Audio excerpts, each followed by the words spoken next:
শহীদ রাষ্ট্রপতি জিয়াউর রহমানের ৪৩তম শাহাদাত বার্ষিকী উপলক্ষে ঢাকা মহানগর দক্ষিণ ১৬ নং ওয়ার্ড বিএনপির উদ্যোগে মিলাদ ও দোয়া মাহফিল অনুষ্ঠিত হয়েছে। অনুষ্ঠানে ১৬ নং ওয়ার্ড বিএনপির সভাপতি মোহাম্মদ নাসির গাজীর সভাপতিত্বে ও ১৬ নং ওয়ার্ড বিএনপির বিপ্লবী সাধারণ সম্পাদক মঈনুদ্দিন মঈনুর সঞ্চালনায় উপস্থিত ছিলেন শেখ রবিউল আলম, জাতীয় নির্বাহী কমিটির সদস্য ইউনুস মৃধা, যুগ্ম আহ্বায়ক ঢাকা মহানগর দক্ষিণ বিএনপি সহ তৃণমূল অঙ্গ সংগঠনের বিভিন্ন নেতাকর্মীবৃন্দ। দেশ ও জাতির কল্যাণে শহীদ জিয়ার নীতি অনস্বীকার্য এবং তার আদর্শ কেউ মুছে ফেলতে পারবে না মন্তব্য করেন নেতারা। দোয়া মোনাজাতে শহীদ জিয়াউর রহমান ও তার পুত্র আরাফাত রহমান কোকোর রুহের মাগফিরাত কামনা করা হয় এবং সাবেক প্রধানমন্ত্রী বেগম খালেদা জিয়ার সুস্থতা ও দীর্ঘায়ু কামনা করা হয়। মোনাজাত শেষে নেতাকর্মী ও সাধারণ মানুষদের মধ্যে তবারক বিতরণ করা হয়।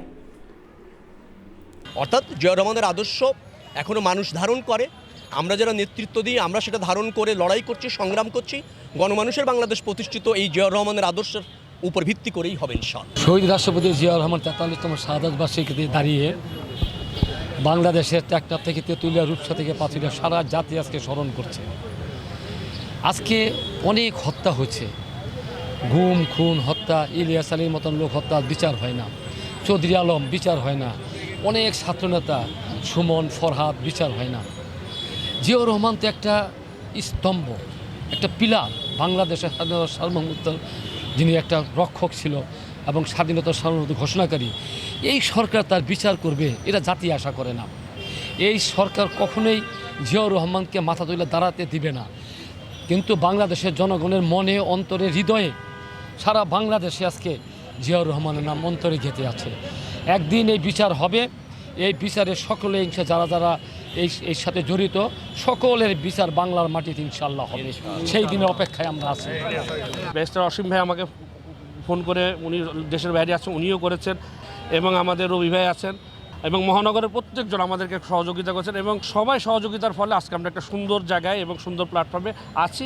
হ্যাঁ, আমার এখানকার যারা আছেন, আমার স্থানীয় ওয়ার্ড কমিশনার, যার ধারাবাহিকতায় আমরা এই অনুষ্ঠানটা করেছি, জনাব সিরাজুল ইসলাম সিরাজ সাহেব, ওনার ধারাবাহিকতায় আমরা এই অনুষ্ঠান করেছি, এবং তৃণমূলের প্রত্যেকটি নেতাকর্মী, অঙ্গসনের প্রত্যেকটা কর্মী, এবং বিশেষ করে আমাদের ভাবি যিনি কমিশনার সাহেবের ওয়াইফ, উনি আমাদেরকে যথেষ্ট সহযোগিতা করেছেন। জিয়াউর রহমান সাহেব বাংলাদেশের ইতিহাসে না, পুরো বিশ্বের ইতিহাসে একজন ব্র্যান্ড এই কারণেই বলছি, একটা চলাবিহীন ঝুড়ি যে উপাধিতে বাংলাদেশ ভূষিত হয়েছিল, সেই দুর্ভিক্ষর পরে, অর্থাৎ যখন আওয়ামী সরকার ক্ষমতায় ছিল, যখন যে দুর্ভিক্ষ বাংলাদেশে হয়েছিল, তারপরে পরবর্তী সময় জিয়াউর রহমান সাহেব দেখিয়ে দিয়েছে যে ৩.৫ বছর উনি ক্ষমতাকালে দেখিয়ে দিয়েছে একটা দেশকে সমৃদ্ধশালী করতে, সংকট মুহূর্তে কীভাবে মোকাবেলা করতে, সেটা বাংলাদেশের জনগণ অক্ষরে অক্ষরে দেখেছে। এখন যারা নতুন প্রজন্ম আছে, আমরা যারা আছি, বা আমাদের পরবর্তী প্রজন্ম যারা আছে, তাদের কাছে জিয়াউর রহমান সম্পর্কে একটা ভুল মেসেজ দেওয়া হচ্ছে।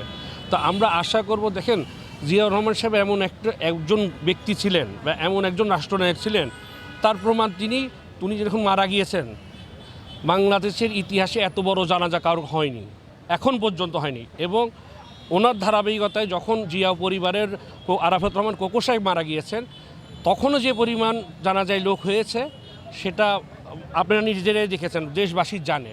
অর্থাৎ জিয়া পরিবার বাংলাদেশের ইতিহাসে, বাংলাদেশ সৃষ্টি লগ্ন থেকে তাদের যে ভূমিকা, তাদের যে আত্মত্যাগ, সেটা মানুষ স্বর্ণাক্ষরে মনে রাখবে। আর জিয়াউর রহমান সাহেবের আজকে শাহাদাত বার্ষিকী উপলক্ষে আমি ১৬ নম্বর ওয়ার্ড বিএনপির সাধারণ সম্পাদক, সবাই সহযোগিতার ফলে আজকে আমরা একটা সুন্দর জায়গায় এবং সুন্দর প্ল্যাটফর্মে আছি। এবং এটা আপনাদের মাধ্যমে আমরা একটা মেসেজ দিতে চাই, যারা বলে বিএনপি নেই, বিএনপি ভঙ্গুর হয়ে গেছে।